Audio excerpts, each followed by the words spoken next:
Alors, bienvenue pour ce webinaire. On va parler ensemble de l'intelligence artificielle. On verra l'IA en pratique dans le centre de contact, comment automatiser, assister et analyser. Alors, au sommaire de ces 45 minutes, donc on va voir ensemble qui est Eloquent, éditeur de solutions de centre de contact et d'enquête de satisfaction client et collaborateur. On verra ensuite la partie IA dans la relation client, qu'est-ce que ça change, où il faut l'intégrer dans le parcours client.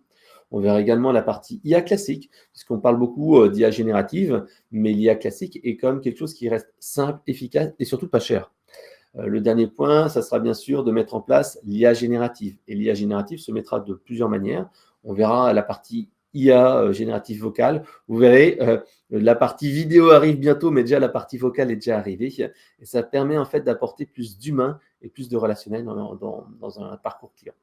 On verra bien sûr après les bots que vous connaissez tous, hein, vous les avez expérimentés depuis quelques années. Et là, l'IA générative fait vraiment passer d'un niveau au niveau des bots. Moi, ce que je dis toujours, c'est que avant l'IA générative, grosso modo, le niveau, c'était celui d'un enfant de 6 ans où il fallait tout lui expliquer, il fallait tout lui détailler. Et maintenant, avec l'IA générative, on arrive à des robots qui ont des capacités d'une personne de 18 ans. Donc, quelqu'un qui connaît bien tous les sujets, mais qui peut parfois se tromper.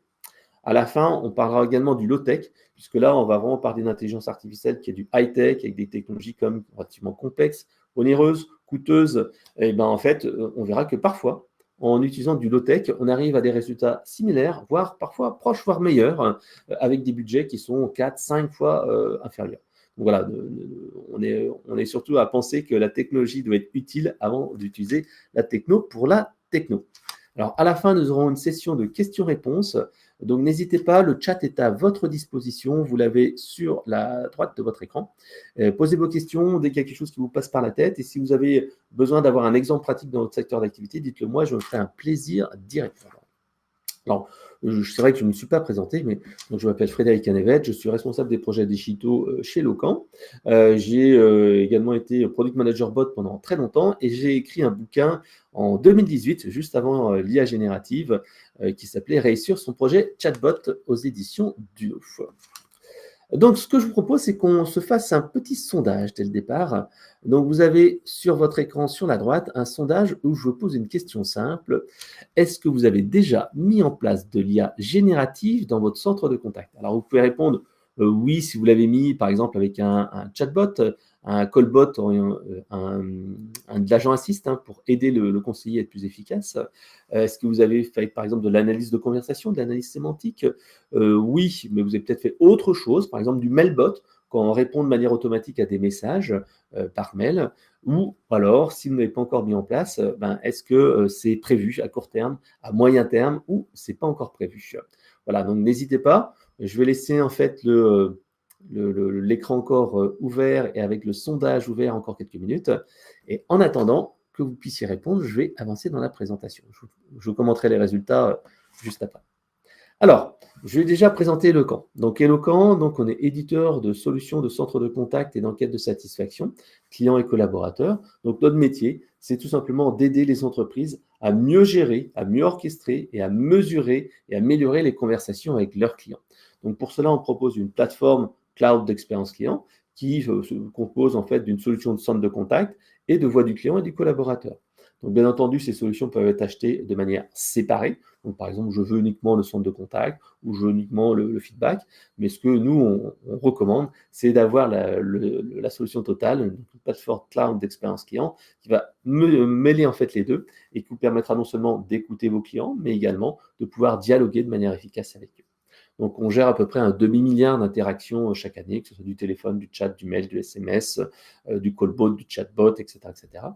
On envoie 150 millions d'enquêtes de satisfaction. Par exemple, si vous allez dans un espace SFR, si vous allez chez Orange, et en fait, à chaque fois que vous allez en boutique, vous recevez après un SMS d'enquête de satisfaction. Si vous êtes livré par Geodis, c'est nous. Si vous appelez, que vous n'avez plus d'électricité et que vous devez appeler le service technique d'Enedis, c'est également nous qui sommes derrière ces personnes-là. Donc, on a une centaine d'experts en France, il y a plus de 320 clients. Voilà, donc notre plateforme cloud, en fait, c'est centré avec un orchestrateur omnicanal qui va permettre de gérer les conversations, voix classique et digitale. on va faire du self-care avec du chatbot, du callbot, du SVA visuel, on va piloter l'efficacité, et puis on va faire de la voix du client et du collaborateur pour écouter ses clients, avoir des feedbacks, par exemple publier des avis sur Trustpilot, Google, etc., mais également pouvoir analyser les parcours clients pour les optimiser grâce à l'intelligence artificielle en particulier. Voilà. Alors, ce que je vous propose, en fait, c'est qu'on aborde maintenant la partie un petit peu plus concrète avec les défis qui sont en cours, en fait, pour les responsables de centre de contact, hein. La première chose, c'est qu'on demande à tout le monde, c'est de fluidifier l'expérience client, fluidifier le parcours client. En même temps, on demande à avoir des collaborateurs engagés, qui soient vraiment contents de faire leur métier, qui soient convaincus d'aider les personnes. Et pourtant, d'un autre côté, ça peut paraître une injonction contradictoire, mais donc on demande de maîtriser les coûts, en particulier avec les coûts de l'énergie qui augmentent beaucoup dans les centres de contact. On demande aussi d'avoir du self-care de plus en plus parce que les gens ne veulent plus attendre au téléphone. Les nouvelles générations aussi sont très férues de messaging, d'outils comme WhatsApp pour communiquer et ne veulent plus forcément appeler au téléphone. Donc, il faut répondre à ces nouveaux enjeux-là. Et en même temps, il y a des anticipations à faire sur la maîtrise des coûts aussi qui est essentielle. Le recrutement également au centre de contact. Donc là, en fait, c'est des enjeux importants et justement, l'intelligence artificielle va agir à ces différents niveaux-là. Donc, aider à fluidifier l'expérience client, avoir des collaborateurs plus engagés en mettant des enquêtes et en analysant les feedbacks de manière automatique, en maîtrisant les coûts, en ayant un bot qui permet de gérer des pics d'activité, mais au contraire, d'avoir aussi de l'humain au bon moment. Voilà. Donc, ce que je vous propose, c'est qu'on passe à la partie sondage et je regarde en fait, hop, ici, où on en est. Alors, il y a eu quelques réponses. Grosso modo, il y a 26% des gens qui disent que non, ils n'ont pas encore mis de projet bot ou IA générative en place. À court terme, c'est prévu. Non, mais c'est prévu à moyen terme. 26% par contre n'ont pas encore prévu. Là, ça, par contre, j'espère que ce petit webinaire qu'on va voir ensemble va vous décider et faire en sorte que ces 26% de personnes qui disent non, c'est pas prévu, prennent conscience que tout simplement mettre en place l'IA générative et l'IA classique dans un centre de contact, ça devient vraiment indispensable. Donc voilà, j'arrête le sondage tout de suite et je vais passer maintenant au concret. Alors, donc l'IA dans la relation client. Donc nous, notre philosophie chez Eloquent, c'est que l'IA doit être au service de l'humain. C'est-à-dire que l'humain, on ne va pas faire de l'IA pour de l'IA, parce qu'en fait, si on met uniquement de la techno pour la techno, on va arriver à un phénomène inverse, c'est-à-dire qu'on va être déceptif et on va nuire à l'expérience client au lieu justement de l'améliorer. Et ça, on l'a vu. Par exemple, dans l'étude Élu Service Client de l'année, qui est parue l'année dernière, donc en 2023, à chaque fois, ils font un point en disant, voilà, quels sont les canaux qui ont le plus de croissance. Et le canal qui a le plus de croissance, c'est les chatbots. Donc, on voit qu'il y a eu un développement majeur des chatbots.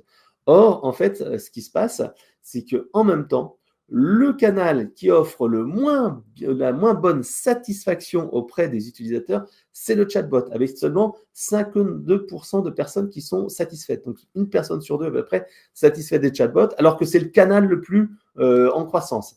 À l'inverse, le téléphone, qui est le canal classique, un peu traditionnel, c'est celui qui offre la plus grande satisfaction avec 82% de clients satisfaits. Donc voilà, pourquoi on arrive à un taux d'insatisfaction aussi important? C'est tout simplement parce que ces personnes-là, ces entreprises-là, ont mis en place des chatbots et des callbots qui ne sont pas conçus pour le client et qui cherchent avant tout à automatiser sans penser expérience client, sans penser complémentarité humain et machine. C'est pour ça que nous, chez Eloquent, par exemple, lorsqu'on a un callbot au téléphone, on dit toujours, au bout de 2 incompréhensions ou 2 personnes qui disent je ne comprends pas, etc., il faut automatiquement passer à un humain. On a cette philosophie-là qui est l'humain et le bot sont complémentaires. Voilà. Donc c'est ça qui est essentiel à retenir. Pour l'automatisation, ça ne sert à rien. L'autre point, c'est qu'en fait, il y a différents types d'IA. On parle beaucoup donc d'IA générative. L'IA générative permet donc d'analyser des grosses masses de données, des FAQ, des emails, des chats, etc., et de permettre à partir de ces éléments-là d'avoir des réponses personnalisées. Mais ce n'est pas les seules intelligences artificielles qui existent. Il y a par exemple l'intelligence artificielle descriptive qui va permettre de catégoriser en temps réel des données et qui est beaucoup moins coûteuse et qui est tout aussi efficace. On va pouvoir également utiliser de l'IA conversationnelle classique, chatbot, callbot, qui est complémentaire à l'IA générative. Parce que l'IA générative, bon, oui, on va pouvoir lui donner la possibilité d'analyser et de comprendre des gros volumes de données, mais avec l'IA classique, en fait, on va pouvoir avoir une réponse qui va être beaucoup plus précise et sûre. C'est-à-dire que, par exemple, si je veux avoir mon solde de facture, si je veux avoir des informations sur parler à un service technique, je n'ai pas besoin d'avoir une réponse qui est très compliquée. Je veux une réponse immédiate quelque chose qui va tout de suite aller à l'essentiel avec une réponse qui est très cadrée. Et c'est moi qui ai écrit ce texte-là et ce n'est pas l'IA qui l'a inventé. Et donc là, l'IA classique est intéressante. Et pour nous, on voit bien que les deux sont complémentaires. L'IA classique est complémentaire à l'IA générative pour des raisons de coût, d'efficacité et de pertinence de la réponse. Alors bien sûr, on va aller plus loin, on va faire de l'analyse émotionnelle, l'analyse des sentiments. Par exemple, on lance une enquête de satisfaction et après, au lieu de se dire, bah, tiens, voilà, est-ce que la note explique tout, on va pouvoir analyser ce que dit la personne et en déduire quel est son sentiment. Voilà. Et on peut faire aussi du prédictif pour savoir en fait les clients qui vont par exemple churner, qui vont quitter l'entreprise selon ce qu'ils disent, leur comportement, etc. etc. Voilà. Donc ça, il y a différents types d'IA qu'on va intégrer dans la solution de centre de contact. Donc justement, je voulais commencer par cette partie IA classique. L'IA classique, grosso modo, c'est, on va dire, entre 4, 5 fois, 10 fois moins cher que l'IA générative. Et pourtant, ça peut être tout aussi efficace. En particulier dans l'analyse des verbatims et des parcours clients. Ici, vous avez à l'écran, par exemple, l'analyse d'enquête de satisfaction. L'intérêt, en fait, pour nous, c'est d'aller récupérer donc, de manière omnicanale des informations. On a par exemple le cas avec Vinci Autoroute qui numérise des courriers papier, qui numérise en fait qui envoie des données digitalisées, déjà du chat, ils envoient des emails, ils envoient des enquêtes de satisfaction, etc. Et ils envoient tout ça dans la solution qui va permettre d'aller détecter soit en fait ce qu'on appelle l'aiguille dans une botte de foin, c'est-à-dire qu'on va détecter ces petits gestes, ces actions, toutes ces petites choses, ces attentions qui font que les clients vont être soit hyper satisfaits ou soit au contraire très insatisfaits. Ça permet de détecter par exemple des mauvais comportements ou au contraire de très bons comportements qu'il va falloir généraliser. On avait un exemple avec un de nos clients dans le domaine du transport et qui voyait en fait que certaines fois, des clients avaient une notation et des vocabulaires et des mots qui étaient extrêmement forts, tout simplement parce que le livreur, au lieu de simplement livrer à la porte de l'entreprise ou du particulier, bah, prenait le colis et le montait à l'étage. Il disait, voilà, je vous aide. Et parfois, il faisait un service de déballage et de vérification. Et tout ça, bam, ça faisait un pic de satisfaction qui était vraiment très, très au-dessus de la moyenne, mais c'était pratiqué que par une toute petite partie des chauffeurs-livreurs. Et donc, en fait, ils se sont dit, mais waouh, il y a quelque chose à faire. Et ils ont développé comme ça un service de montée à l'étage et de vérification des colis. Alors, ce service n'est pas payé par les particuliers ou les entreprises qui reçoivent les colis, mais par les donneurs d'ordre. C'est une option qu'ils peuvent déployer et justement, des fois, on voit qu'il y a des insatisfactions qui remontent des enquêtes de satisfaction et ils utilisent ça en disant « Hey, regardez, vous avez des insatisfactions parce que vous n'avez pas pris cette option de monter à l'étage, vous devriez le prendre parce qu'on a des clients qui sont très intéressés là-dessus. » Voilà.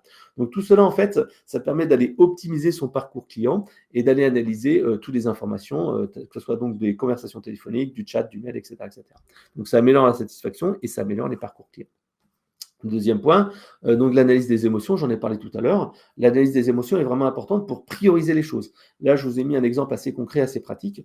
Dans notre solution de centre de contact, lorsqu'on reçoit des mails, et bien, tout simplement, on va pouvoir identifier les personnes qui ne sont pas du tout contentes, qui sont par exemple en menace de résiliation, menace d'avocat, etc., etc. Et bien, à ce moment-là, hop, on va pouvoir les identifier et ils vont pouvoir être traités de manière prioritaire par les agents. Également, cette analyse des émotions peut servir à faire de l'alerting, c'est-à-dire que ben, les personnes vont envoyer des emails, ils vont envoyer des courriers, des enquêtes de satisfaction. On va pouvoir dire attention, aujourd'hui, il y a quelque chose à faire de manière importante et tout de suite, il faut que tu passes à l'action. Et ça, on l'a vu, ça fonctionne bien quand on traite vraiment rapidement et immédiatement cette insatisfaction. On a le cas, par exemple, avec Bouygues Télécom Entreprise, qui a un record de 13 minutes entre le moment où l'insatisfaction a été détectée et le moment où la personne a été rappelée par l'agence. Et là, ils nous ont dit, cet aspect rapidité crée un facteur waouh. Le client se sent écouté et il se sent vraiment au sujet des petits soins des équipes. Donc, vraiment essentiel, c'est pouvoir détecter de manière automatique. Et ça, en fait, l'intelligence artificielle permet de gagner en productivité. Et quand vous avez quelqu'un qui vous rappelle 10 minutes après que vous avez mis une enquête de satisfaction négative, ben là, tout de suite, vous dites, waouh, je suis vraiment écouté, merci, voilà, vous faites de votre mieux, etc., etc. Rien que le fait d'être écouté est essentiel. Donc là, c'était la petite partie de rappel sur l'IA classique, qui est quand même essentielle à mettre en place et qui reste toujours très intéressante. Maintenant, on va voir les derniers développements de l'IA générative. En particulier, on va voir l'IA vocale. L'IA générative vocale, en fait, permet de faire un accueil plus humain. Alors, je pense que vous avez déjà appelé des services clients ou des entreprises, vous avez ce fameux SVI, service vocal interactif, un serveur vocal interactif, où on dit taper 1, taper 2, taper 3, avec cette voix un petit peu robotisée. Et bien désormais, avec l'IA générative, on va pouvoir avoir des voix qui vont être tout à fait naturelles. C'est-à-dire que on le voit chez nous, chez certains de nos clients, quand on met en place cette voix-là, les gens pensent en fait qu'ils parlent à quelqu'un. Donc on leur dit bon bonjour, pourriez-vous nous dire quelle est votre demande? Et les personnes en fait disent bah voilà, je veux parler à tel service. Et ils ont l'impression en fait qu'ils parlent à des personnes, des vraies personnes. Et c'est vrai qu'on a eu des situations un peu cocasses. Bah, des fois le bot il ne sait pas tout répondre, hein, c'est pas tout à fait infaillible. Et quand ils sont ensuite transférés à un agent, ils disent ah là là, votre collègue, elle comprenait rien, j'ai dû lui parler plusieurs fois, etc. Donc on arrive comme ça à avoir des voix qui ressemblent de plus en plus à une voix naturelle. Ce qui est intéressant parce que on n'est plus en fait dans cet aspect voix robotisée où le client en fait doit vraiment porter en fait son attention, c'est lui qui doit agir. Non, on est là, on est à son écoute, c'est lui qui parle. Alors l'avantage, bien sûr, ça permet d'avoir vraiment une interaction qui est beaucoup plus naturelle. Ça permet aussi d'avoir une marque, c'est-à-dire que vous pouvez créer une identité visuelle unique pour votre entreprise. Avec l'IA générative, on a la possibilité de cloner une voix. Donc nous, on a une bibliothèque de 30 voix qui sont tout à fait naturelles, des hommes, des femmes, des jeunes, des personnes anciennes. On a même une voix suave, très, très, très sexy que l'on peut utiliser. Donc en fait, on a comme ça la possibilité donc d'utiliser des voix dans une bibliothèque, mais on peut aussi cloner des voix. C'est-à-dire que si vous voulez créer une identité vocale pour votre entreprise, on peut le faire. Et ce qui est intéressant, c'est que cette identité vocale de l'entreprise, on peut après ensuite la cloner en différentes langues. C'est-à-dire qu'une fois que la personne elle a parlé pendant 1 minute à peu près sur son téléphone ou sur un enregistrement avec un micro, on clone sa voix et donc on peut lui faire dire tout ce que l'on veut et après dans toutes les langues. C'est-à-dire que je me suis amusé à me cloner en français, en anglais, en russe, en allemand, etc., etc. Et ça donne comme ça la même consistance. Donc, bien entendu, on peut aller plus loin, c'est-à-dire qu'on va pouvoir, par exemple, faire une voix personnalisée pour le service client. Donc, la responsable du service client qui dit bonjour, je suis Frédéric Canevette, je suis responsable du service client. Vous pouvez parler à mes équipes en disant telle chose, etc., etc. Et on peut encore baisser d'un niveau. Et à ce moment-là, on peut même faire un accueil personnalisé par agent. C'est-à-dire que chaque agent pourra avoir une boîte qui va dire bonjour, je suis Frédéric Canevette, rappelez-moi plus tard, etc. Ou je passe mon collègue, etc., etc. Donc vraiment, on ajoute de la proximité, de l'effet wow. Donc si vous voulez regarder un peu à quoi ça ressemble, je vous ai mis ici sur l'écran un petit lien que je vais vous mettre ici dans le chat qui permet tout simplement d'écouter ces voix-là. Donc je suis tout simplement cloné moi-même. Donc j'ai cloné ma voix et j'ai cloné également ceux d'un personnage célèbre. Alors je pense que vous devriez la reconnaître. Alors je vais vous la mettre tout de suite dans le chat. Donc ceux qui auront reconnu la voix célèbre d'une personne publique dans le chat me disent. Donc j'ai mis le lien de téléchargement. Donc vous pouvez télécharger. Donc il y a ma voix à moi, la voix de mes collègues et la voix d'un personnage célèbre. Donc tout simplement, bon bien sûr, la voix du personnage célèbre, on n'aura pas le loisir de l'utiliser à titre professionnel, c'est plus pour un titre humoristique, mais les deux autres voix, c'est pour vous montrer que je peux cloner directement ma voix, ce qui est assez sympa et qui permet en fait de créer cette fameuse proximité. Parce qu'on parle beaucoup en fait d'agents dédiés, et bien là en fait on va vraiment faire de l'accueil dédié. Alors maintenant on va passer aux chatbots et aux callbots. Les chatbots et les callbots sont pour nous en fait des nouveaux collègues des agents. Pour nous, en fait, ce qu'il faut faire, c'est qu'il faut analyser les interactions au centre de contact. Pour nous, il y a 4 types d'interactions. Les interactions polluantes qu'il faut réduire, supprimer ou filtrer. Par exemple, je donne le cas encore d'Enedis. Les personnes, en fait, appellent au numéro de téléphone d'Enedis et disent, voilà, j'ai un problème sur ma facture électrique. En fait, ma facture d'électricité, je paye trop cher, j'ai un problème de prix, etc. Et bien là, ce n'est pas Enedis qui gère, c'est le fournisseur d'électricité. Donc, dès qu'il y a cet élément-là, on dit, bah non, ce n'est pas nous qui gérons, allez appeler votre fournisseur. Donc, on élimine ces interactions polluantes. Deuxième chose, des interactions à faible valeur ajoutée, ou tout simplement, là, on va laisser le bot jouer parce qu'on va pouvoir, par exemple, faire des pics d'appel. On a le cas, par exemple, dans le domaine des mutuelles et assurances, la carte de tiers payant, et ben, tout simplement, il y a un pic d'appel qui se fait parce qu'à la fin de l'année, on a tous une nouvelle carte. Ça ne sert à rien d'avoir quelqu'un au téléphone pour avoir sa carte. Donc là, tout simplement, le bot peut l'envoyer. Pareil, par exemple, si on fait une déclaration de sinistre, c'est quand même mieux de faire une déclaration 24 heures sur 24 avec un bot au lieu que d'attendre que ce soit des horaires de bureau qui soient ouverts et qu'on doive parler à une personne, etc. Le bot peut le faire de manière aussi simple. Troisième chose, les interactions à valeur ajoutée. Là, sont à conserver. On va au contraire améliorer en formant les agents, en sensibilisant sur la partie écoute, empathie, etc. etc. Et ça, c'est vraiment important. On les garde celles-là. Les derniers points, c'est les interactions génératrices de valeur, d'émotion. Et là, sont des interactions à développer. Avec tout le temps gagné au niveau des interactions polluantes et interactions qui seront automatisables, en fait, tout simplement, on va permettre aux agents d'aller faire de l'appel sortant. Par exemple, féliciter les promoteurs, gérer des appels cocooning. Par exemple, les clients qui ont souscrit un abonnement, on fait un petit appel cocooning le jour J, ou par exemple un appel cocooning 3 mois plus tard pour vérifier comment ça se passe, ou alors 3 mois avant la fin de la souscription pour justement faire en sorte que la personne renouvelle son contrat. Donc ça, c'est vraiment des choses qui sont importantes, des appels anti-chat. Alors, pourquoi on va mettre en place des bots en IA générative? On a parlé tout à l'heure de l'IA classique. L'IA classique, en fait, nécessitait de créer à chaque fois des questions, des réponses, etc. Avec l'IA générative, on va pouvoir lui donner à manger des emails, des chats, des fichiers, des FAQ, des procédures, des URL de sites web, etc., etc. Et il va comprendre tout ça. Donc, on a vraiment un large scope. Au lieu de créer des réponses et des questions, hop, hop, hop, hop, hop, et bien tout simplement, on lui donne tout ça à manger et il assimile tout et il fait des réponses. On a souvent plus de pertinence. Parce qu'en fait, tout simplement, on va mettre à jour, on va lui envoyer des informations. Si des pages changent, le chatbot continue d'apprendre. Souvent également, au niveau de la mise en place, c'est moins cher, puisqu'en fait, on va diminuer le temps d'implémentation d'un chatbot à peu près par 2. Donc en fait, 2 fois moins cher pour mettre en place un chatbot par rapport à un chatbot classique. Donc c'est vraiment un gain de temps. Donc ça fait aussi des conversations moins robotisées et plus de dialogue et plus de contexte, parce que le bot va se souvenir de ce qui a été dit auparavant. Donc quelque chose qui est assez intéressant. En revanche, ça ne veut pas dire, comme je le disais, que l'IA classique est morte. L'IA classique, avec des détections de mots-clés, avec des boutons, etc., n'est pas morte parce que tout simplement, l'IA classique permet de répondre beaucoup plus rapidement, beaucoup plus efficacement, en respectant exactement la charte graphique et les réponses. Donc, nous, ce qu'on fait, c'est que dans un chatbot, on va mettre du chatbot en IA classique pour des boutons, pour des réponses classiques, et on va mettre du chatbot en IA génératif pour des questions un peu plus larges. Donc, les deux sont complémentaires. Voilà.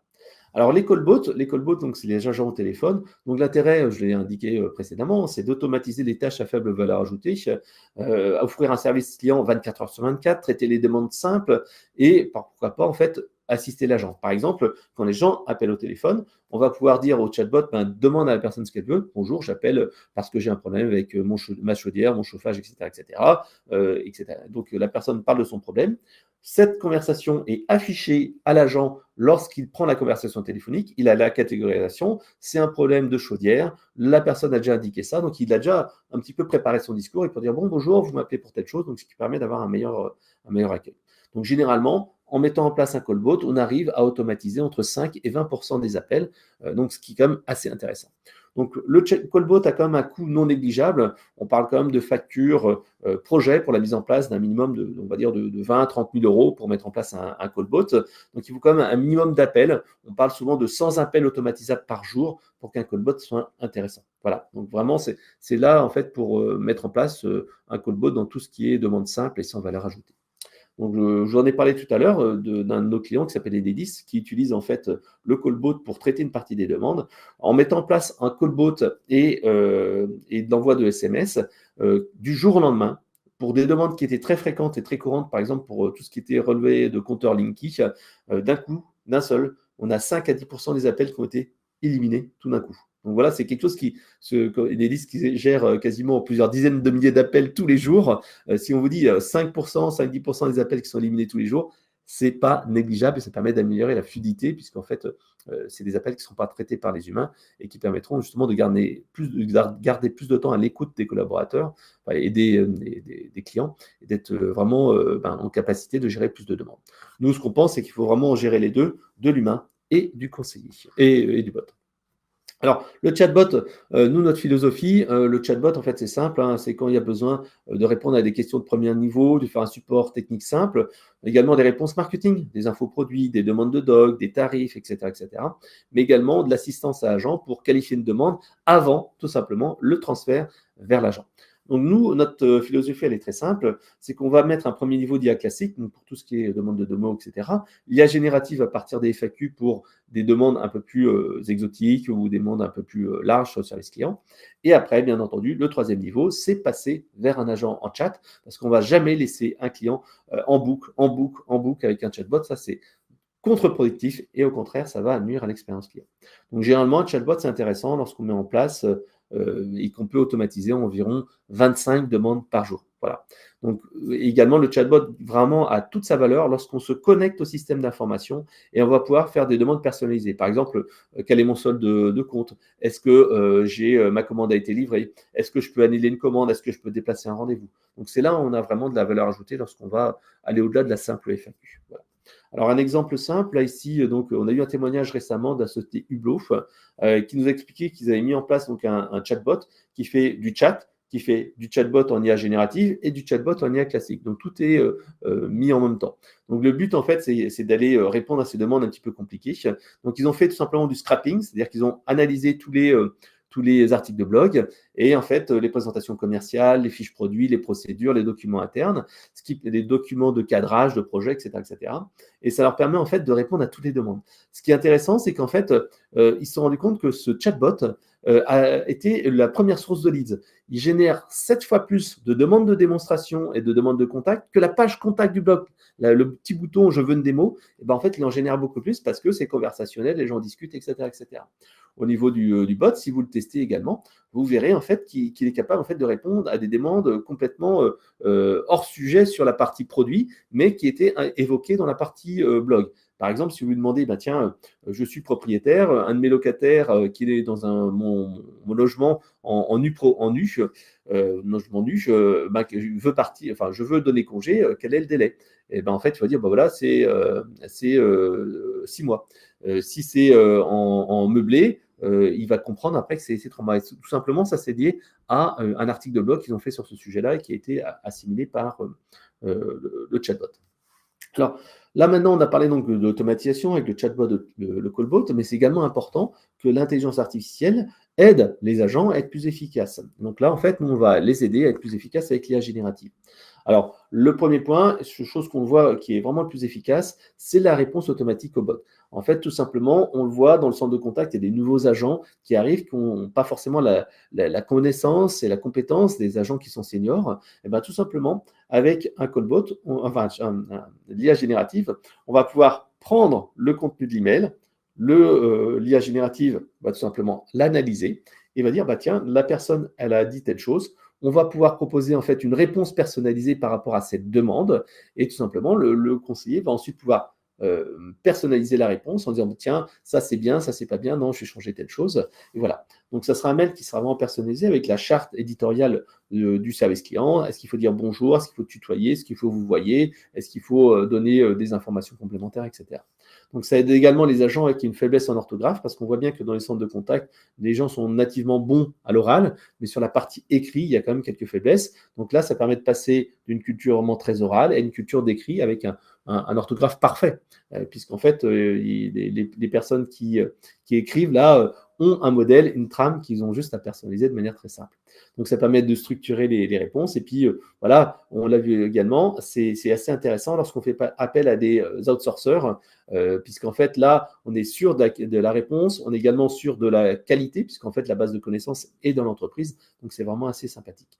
Donc là, nous, ce qu'on fait dans ces cas-là, on va tout simplement intégrer dans la solution de centre de contact cette possibilité-là, avec bien sûr une privatisation des réponses, puisqu'en fait, ces données-là sont hébergées dans une version privée de ChatGPT qui s'appelle Azure OpenAI. Donc, vos données personnelles ne sont pas partagées avec les autres personnes. C'est vraiment concentré sur votre entreprise et elles ne sont pas divulguées. Donc, vos connaissances et tout votre savoir n'est pas diffusé ailleurs.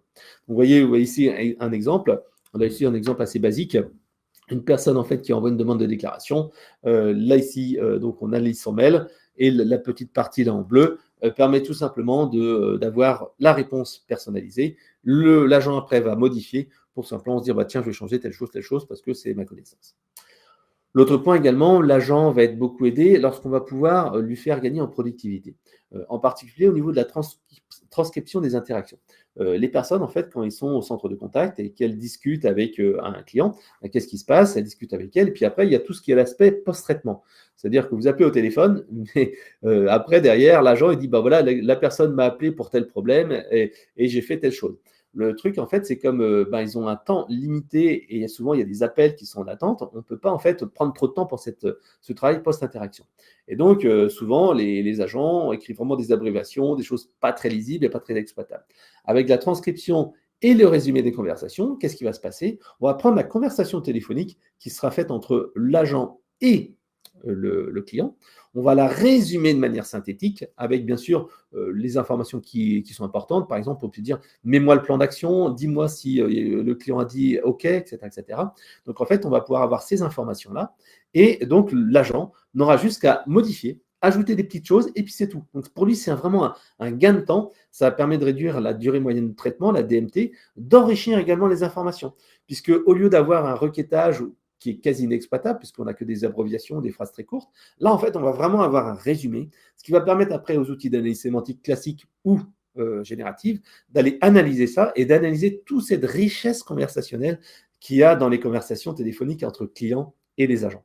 Ce qui permet d'identifier du coaching, par exemple, à effectuer sur des agents qui ne maîtrisent pas bien les produits, les services, etc. Ça permet aussi d'aller identifier des points noirs dans le parcours client, des choses qui ne sont pas comprises, etc., etc. Donc là, toute cette partie téléphonique qui n'était pas tout le temps forcément très exploitée ou très exploitable, là maintenant, on va pouvoir analyser et identifier les informations importantes dans ces conversations téléphoniques pour en tirer des pistes d'amélioration continue. Donc ça permet également aussi d'aller remplir en temps réel le CRM ou la solution de centre de contact avec les informations, compte rendu de rendez-vous, compte rendu d'appel, etc., etc. Donc ça, c'est vraiment très intéressant. Alors généralement, ces outils-là, nous, on recommande quand même d'avoir entre 25 et 50 agents ou commerciaux terrain, puisque en fait, il faut quand même un certain niveau de volume. Quand on est dans une petite structure, généralement, les agents ne sont pas très nombreux, il y a les superviseurs qui sont très proches. Là, la transcription des conversations est moins intéressante. Dès qu'on est à 25-50, là, tout de suite, ça devient très pertinent. Alors, comment ça se passe comme tout à l'heure, hein, vous avez ici l'interface de centre de contact avec la gestion des mails, vous voyez sur la partie gauche, la gestion des mails, des téléphones, des chats, des réseaux sociaux, etc. etc. Donc, vous avez au centre ici la fenêtre avec l'interaction qui a été effectuée, la classification, et le champ commentaire que l'agent remplissait auparavant à la main. Et bien, en fait, ce qui se passe, c'est qu'on va lui fournir une transcription et un résumé juste en dessous, et cette transcription et cet résumé, il va le copier et il va en fait le mettre dans la partie commentaire, et lui, après, il fait ses propres remarques. Donc ça permet donc à l'agent d'être beaucoup plus efficace dans son travail. Voilà, cet aspect, donc, enregistrement des conversations, analyse des conversations, est également très utile au niveau du quality monitoring pour plusieurs choses. La première chose, en fait, c'est que si vous faites du quality monitoring, c'est-à-dire que le superviseur, le manager de l'équipe écoute de temps en temps des conversations téléphoniques avec des solutions un petit peu traditionnelles. Qu'est-ce qu'il faisait? Il devait choisir des appels longs, par exemple plus d'une minute, moins d'une minute, etc. Puis il les écoutait, puis il faisait peut-être un avance rapide, etc. Mais bon, il devait quand même prendre un peu ces messages et les écouter. Ce qui est intéressant avec la partie IA générative, c'est tout simplement qu'on va voir ici, vous voyez sur votre droite, on va pouvoir avoir le détail de la conversation entre ce qui est dit entre l'agent et le client, tac, tac, tac, tac, tac, ce qui lui permet de balayer immédiatement ce qui est intéressant et d'aller écouter éventuellement la partie où il y a un problème. Tiens, ça, et donc il va perdre moins de temps à faire de l'écoute. Ce qui est également intéressant, c'est que l'IA générative va permettre également de faire du contrôle qualité, en particulier les non-conformités. Par exemple, je vends du crédit au téléphone. Est-ce que l'agent a bien dit la mention légale en disant tiens, attention, vous avez un délai de rétractation de 7 jours, 8 jours, etc., etc. Donc là, en fait, on va pouvoir vérifier que ça a été fait. Si ça n'a pas été fait, on va pouvoir identifier ces conversations et envoyer un message en proactif en disant tiens, voilà, n'oubliez pas, vous avez fait une demande de crédit, vous bénéficiez encore d'un délai de tel jour, tel jour, tel jour. Voilà. Donc voilà, ça, c'est des choses qu'on peut faire. On peut également détecter des alertes juridiques. Par exemple, si les personnes disent ah non, vous êtes des incompétents, ça ne se passera pas comme ça, je vais en parler à Julien Courbet, et ben à ce moment-là, on détecte que, oulala, il veut en parler à Julien Courbet, on envoie ça à la cellule réclamation, et la cellule réclamation s'empresse d'aller rappeler la personne derrière. Voilà.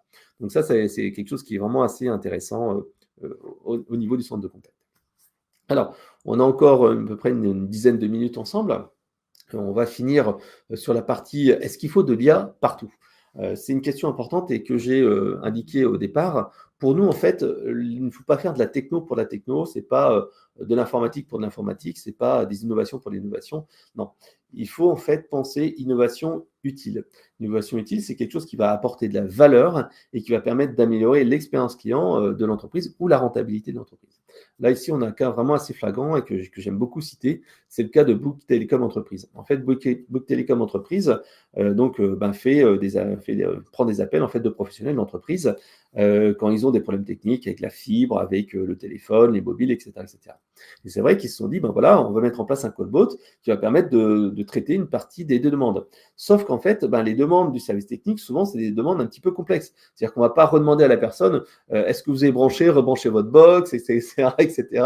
La personne, généralement, en entreprise, elle connaît comme un petit peu son métier. Alors, pour un B2C, un particulier, ça peut être utile de dire est-ce que vous avez vérifié des bords si vous avez rebranché votre box, est-ce que vous faites ça. Et pour un professionnel, c'est un peu contre-productif. Et il s'est rendu compte que ce callbot, en fait, qui proposait des réponses, qui faisait une orientation, faisait en fait l'effet inverse. C'est-à-dire qu'il baissait en fait la satisfaction des clients. Certes, une partie des appels étaient traités automatiquement, mais d'autres n'étaient pas traités automatiquement et au contraire, ça faisait perdre un petit peu de temps aux personnes.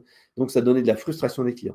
Donc, ce qui s'est passé, c'est que Bouygues Télécom Entreprise a arrêté de mettre en place son callbot en amont des agents de service technique parce que c'est des problèmes complexes et ils ont mis plutôt la vision assistance. Et là, la vision assistance, là, ça a eu un effet waouh. C'est-à-dire que ça a augmenté les NPS. Les gens étaient super contents parce que l'agent du centre de contact, donc avec la solution, va pouvoir dire OK, vous avez un problème avec votre fibre. Ah, attendez, on va lancer une visio. À ce moment-là, en fait, la visio est lancée. La personne, en fait, prend son téléphone. L'agent, en fait, avec son téléphone, l'agent voit, en fait, ce que montre le client avec sa caméra. Donc, le client dit regardez, voilà ma box, il y a ça qui ne va pas. Ah oui, il y a le fil qui est débranché, il y a tel message d'erreur. Ce qui permet de gagner du temps dans la résolution du problème, ce qui permet de montrer, en fait, donner des yeux à l'agent, parce qu'autrement, la personne va décrire oui, c'est le bouton qui est là, il clignote, etc. Mais il clignote comment là, en fait, on est beaucoup plus dans la simplicité et l'efficacité. Donc, ils ont comme ça amélioré le NPS, amélioré le first contact résolution, la résolution au premier appel. Donc là, c'est vraiment super intéressant et ça permet de gagner du temps. Voilà. Donc, c'est pour se dire que parfois, ce n'est pas forcément l'IA générative, la techno qui va donner plus d'efficacité, mais la demande classique. L'autre point également qu'on met en place, c'est parfois penser low-tech. Le low-tech, qu'est-ce que c'est? Le low-tech, c'est l'inverse de l'high-tech. L'high-tech, ce sont des solutions très techniques, des solutions qui nécessitent vraiment beaucoup de moyens, d'outils, de serveurs, etc. etc. Et en fait, tout simplement, avec le low-tech, on va faire des choses beaucoup plus pratiques, beaucoup plus concrètes qui se mettent en place beaucoup plus simplement. Et en particulier, l'USV visuel. Par exemple, le USV visuel, qu'est-ce que c'est? C'est vous êtes au téléphone, en fait, avec le service client, vous êtes en attente parce que il y a un pic d'appel, parce que il y a des gens qui ne sont pas disponibles. À ce moment-là, le bot ou le SVI classique va vous dire votre demande est bien prise en compte, vous avez X minutes d'attente. Est-ce que vous souhaitez être à recevoir une procédure pour être dépanné? Et à ce moment-là, en fait, vous recevez un SMS qui vous envoie en fait vers une interface qui est optimisée pour le mobile et vous avez un tuto, vous avez un guide, vous avez une aide, etc., qui vous aide à faire la manipulation. Et ça, on a remarqué, c'est super utile et beaucoup plus efficace pour certaines demandes. Toutes les demandes qui nécessitent de l'écrit sont beaucoup plus efficaces à être traitées par un SVI visuel que par un callbot. On peut mixer bien sûr les deux. Un exemple classique, vous avez perdu vos mots de passe, vous voulez par exemple vous connecter à votre espace de mutuelle, à votre espace d'assurance, à votre espace par exemple sur Enedis, à votre compte Enedis. Et en fait, vous dites, mais je ne me souviens pas de mon mot de passe, vous n'avez pas le courrier sous la main, qu'est-ce que vous faites? Vous appelez au téléphone parce que vous avez récupéré le numéro de téléphone. Et en fait, tout simplement, avec le SVI visuel, vous appelez au téléphone et on vous dit, tiens, cette demande-là, la demande de mot de passe, parce qu'en fait, on peut imposer aussi. On peut imposer en disant, tiens, les demandes de mot de passe, automatiquement, d'abord, on va envoyer un SMS en proposant à la personne de résoudre son problème en self-care. Donc, on lui envoie, on dit, voilà, pour cette demande de mot de passe, vous allez recevoir un SMS, vous avez un lien. Donc, ce qui est intéressant, et on l'a vu chez certains de nos clients, c'est qu'en fait, on met un lien qui est spécifique et unique pour le client. Donc, en fait, il va cliquer sur son lien qui est unique et spécifique pour lui. Donc, ça, c'est à mettre en place avec votre DSI. Et à ce moment-là, il peut réinitialiser son mot de passe et accéder à son espace client. Donc, bien sûr, avec avant un contrôle, avec une date de naissance ou un système de mots de passe, de département, de questions secrètes, etc. etc. Donc, ça, c'est vraiment intéressant et ça permet de gagner du temps. Ce qui est intéressant, c'est que ces solutions-là sont à peu près 5 à 10 fois moins chères que de l'IA générative, donc 5 à 10 fois moins cher, et pour un niveau de satisfaction qui est similaire, voire parfois meilleur, en particulier pour toutes ces demandes, par exemple, de suivi de colis. Un suivi de colis aussi, c'est un peu compliqué de dire c'est le numéro X, Y, 25, A, B, machin, etc. etc. Bah, si on peut le faire de manière automatisée avec un bot, c'est mieux. Alors bien entendu, on ne va pas non plus laisser la personne bloquée. Comme on disait, la technologie doit être au service de l'humain et pas l'inverse. Donc, c'est-à-dire que la personne, elle peut très bien rester en ligne, recevoir son SMS et traiter sa demande en étant en ligne. Et si elle résout sa demande avant avec le self-care du SVI visuel, tant mieux. Si elle n'y arrive pas, elle reste en attente et elle peut discuter avec la personne. Ou alors, donc elle peut aussi être sur son interface optimisée et elle peut cliquer sur un bouton « Je veux parler à un conseiller parce que je n'ai pas réussi à résoudre ma demande ». Et à ce moment-là, en fait, elle est renvoyée dans la file d'attente, mais de manière prioritaire. Et c'est vrai qu'on a un cas pratique assez intéressant avec AG2R La Mondiale. Donc, eux, en fait, ils l'ont mis en place pour absorber les cartes de tiers, le pic d'appel des cartes de tiers payants, donc qui permet d'avoir une alternative au téléphone. Grosso modo, en fait, ils peuvent imposer, donc lors des pics d'appel, c'est imposer le carte de tiers, la demande de carte de tiers payant impose en fait d'avoir un SMS, on dit voilà, vous traitez votre demande, etc. Soit en dehors des pics d'appel, en dehors de la saisonnalité de fin d'année, bah, c'est proposé en option. Et ben en fait, le client, comme ça, il a les informations pour le traiter lui-même. Ce qui est intéressant, c'est que grosso modo, 55% des appels qui sont traités comme ça par ce système de SVI visuel sont automatisés et traités de manière automatique. Alors, on peut se dire qu'il y a encore 45% des appels qui doivent passer par des agents, mais c'est souvent parce que c'est des demandes un peu plus complexes. Donc, on voit bien que cet outil-là, qui est, on va dire, 10 fois moins cher que du callbot qui se met en place, on va dire, en 2 semaines, contre un délai de 2 mois, 3 mois pour un callbot. Donc, on voit que c'est quelque chose qui est simple, moins cher et qui permet d'avoir une satisfaction importante. Le dernier point que je voulais parler, que je voulais évoquer, c'est cet aspect écologique avec l'impact de l'IA générative. On parle beaucoup d'IA générative, on pose des questions à ChatGPT, c'est sympa, c'est drôle, etc. Mais on ne voit pas en fait le coût caché. Le coût caché, parce qu'en fait, si vous utilisez ChatGPT, c'est gratuit. Sauf qu'en fait, il y a un vrai prix de l'IA générative, à la fois économique, donc le prix des serveurs, etc. Pour l'instant, vous ne payez pas le vrai prix, alors qu'il devrait être nécessaire de payer. Mais la chose la plus importante pour nous, parce qu'Eloquent est une entreprise avec une démarche RSE importante, on cherche vraiment à avoir la meilleure solution, à la fois pour le client, mais pour la planète. Et ben en fait, on se rend compte que l'IA générative coûte très cher. Entre 5 et 50 questions à ChatGPT, selon la saison, ça coûte en fait 0,5 litres d'eau. Il y a même certaines régions, aux États-Unis en particulier, qui disent non, nous, on veut plus de serveurs pour l'informatique, parce qu'en fait, c'est soit on donne à boire aux serveurs, soit on donne à boire à nos citoyens. Donc, en fait, il y a vraiment un coût écologique important avec l'IA générative. Un autre point, par exemple, si vous générez une image avec une IA générative qui n'est pas très bien optimisée pour cela, ça peut coûter l'équivalent d'un chargement complet de batterie. 1000 textes générés avec l'IA générative, c'est également 16% d'un temps de chargement de batterie. Donc, il faut vraiment utiliser l'IA générative de manière consciente. Et en fait, de se dire, mais est-ce que c'est vraiment nécessaire? Voilà. Donc, c'est vraiment essentiel de penser à ça. La techno, c'est bien, mais pensez également à l'impact et au coût technologique. J'en ai quasiment fini, donc n'hésitez pas si vous avez des questions, je vais les prendre dans quelques secondes. Ce qu'il fallait retenir, en fait, c'est que l'IA générative, pour nous, était une véritable révolution dans la relation client. Je vous ai parlé et je vous ai dressé le point sur l'aspect écologique, mais c'est comme quelque chose, un vrai plus et une vraie avancée au niveau du traitement automatisé et du self-care. Chatbot, callbot, voix automatisable, tout cela, en fait, ce sont des technologies qui vont permettre d'améliorer l'expérience client, de réduire les temps d'attente et de simplifier les parcours clients. Donc après, le sujet, c'est de dire où, en fait, mettre en place l'IA et l'IA générative. Tout simplement, c'est de dire quelle est ma priorité. Est-ce que je vais absorber des pics d'appel? Est-ce que je vais aider mes agents à être plus efficaces, etc., etc.